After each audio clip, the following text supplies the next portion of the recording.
اپنی توجہ دائیں. ہمارا یہ مسئلہ بن گیا کہ ہماری سیاست ہے, ہماری دنیا داری ہے, ہم بندوں کو راضی کرنا چاہتے ہیں.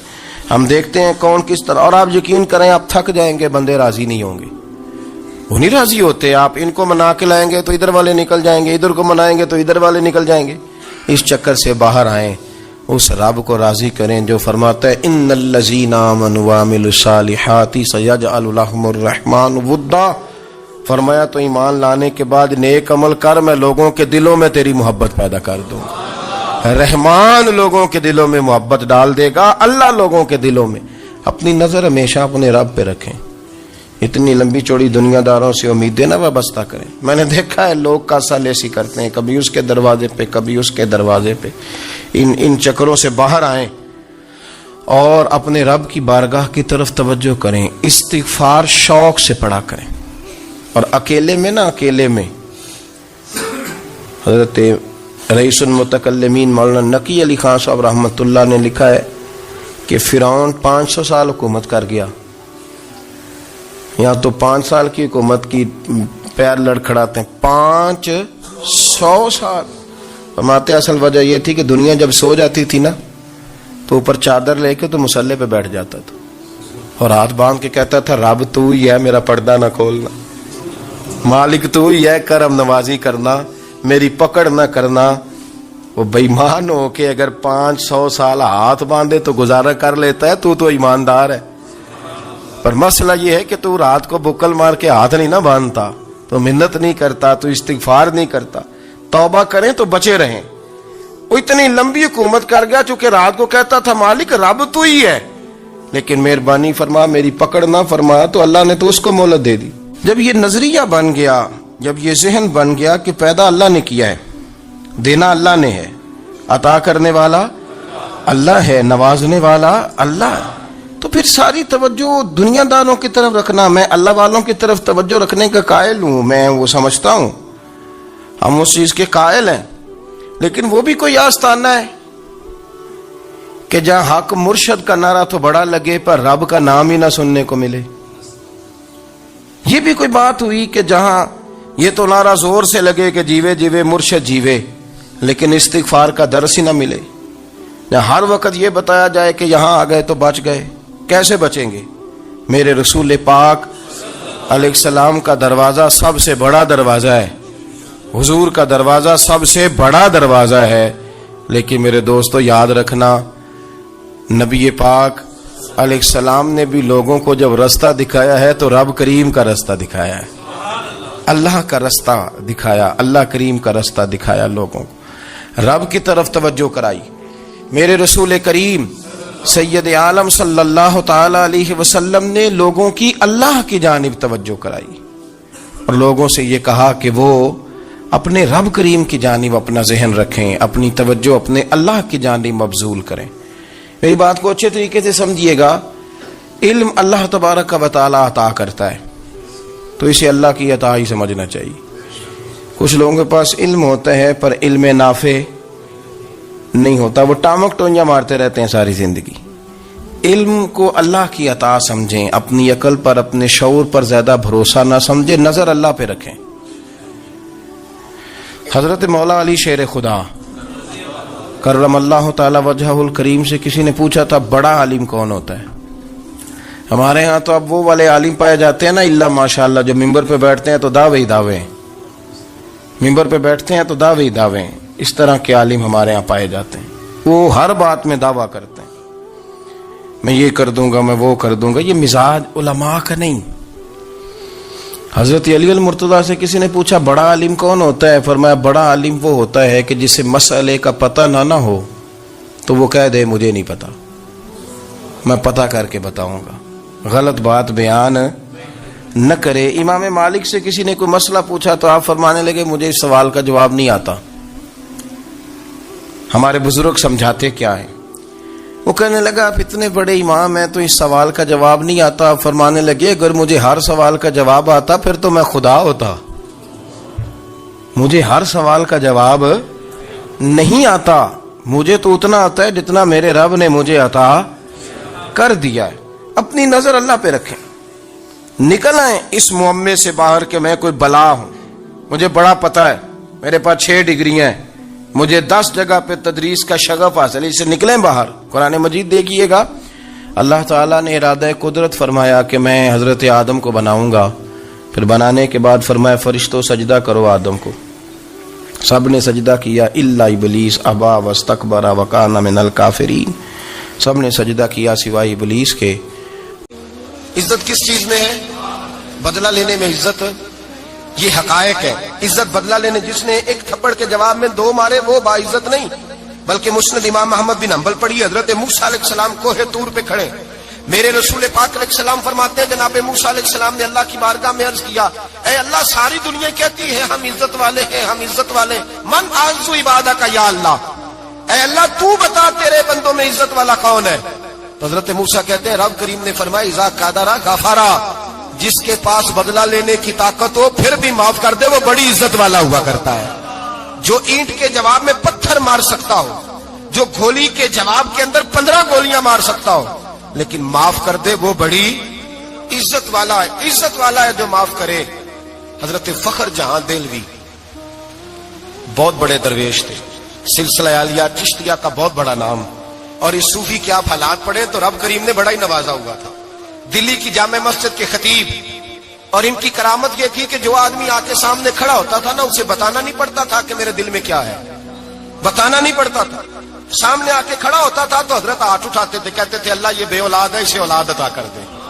دوسرا آ کے کھڑا ہوا, خوشی نہیں ہو رہی آپ کو, دوسرا آدمی کھڑا ہوا, دوسرا آدمی اس نے آ کے کہا دعا کے لیے سامنے کھڑا ہوا, تو حضرت کہنے لگے اے اللہ بیمار ہے. وہ کہتا میرے دل میں بات تھی مجھے بتانی نہیں پڑی. اتقوا فراست المؤمن فانه ينظر بنور اللہ, نبی پاک نے فرمایا مومن کی فراست قلبی سے ڈرا کرو, وہ تو اللہ کے نور سے دیکھتا ہے.